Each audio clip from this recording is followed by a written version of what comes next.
Hey everyone, welcome back to the channel. Today we're talking about a 3D printer that used to be the king of budget print, but in 2025 it's just not worth your money anymore. I'm talking about the Creality Ender 3 Pro. If you're thinking about buying one this year, stick around because I'm going to break down exactly why it's no longer a good choice in 2025.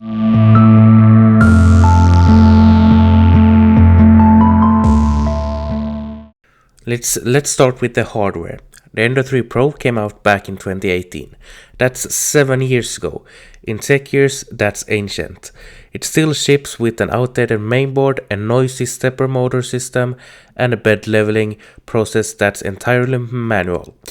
Meanwhile, most budget printers in 2025, like the Sovol SV07, Elegoo Neptune 4, or even Creality's own newer models come with auto leveling, silent stepper drivers, and much better touch screens right out of the box.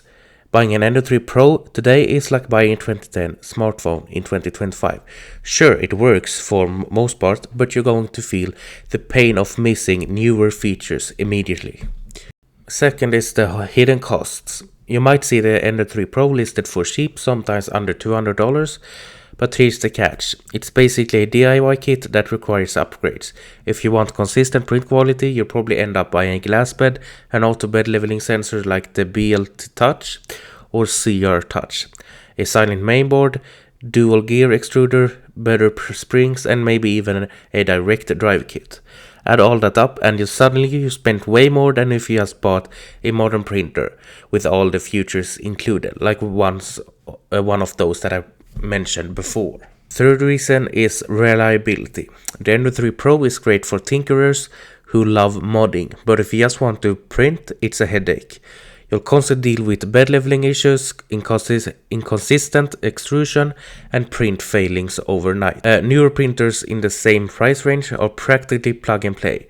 They auto-calibrate, they have Wi-Fi monitoring, and are designed for beginners and hobbyists who don't want to spend more time fixing printer than actually printing with the printer. Now, don't get me wrong, the Ender 3 Pro had an amazing community, tons of tutorials, mods, and fixes, but in 2025 the community has mostly moved on. New machines are where innovation is happening, and that's where the big YouTube guides, firmware updates, and tech supports are focused on. Buying Ender 3 Pro today means you're stepping into a shrinking support ecosystem.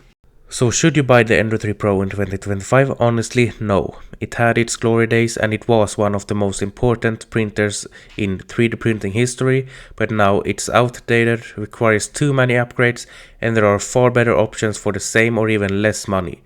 If you're new to 3D printing, you thank yourself for getting something modern, and if you're an experienced maker, you want the features that the Ender 3 Pro just can't deliver anymore.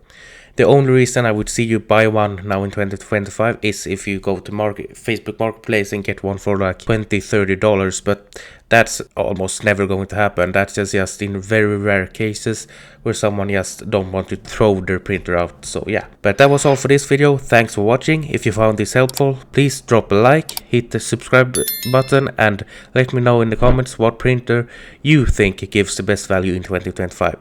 Until the next time, happy printing.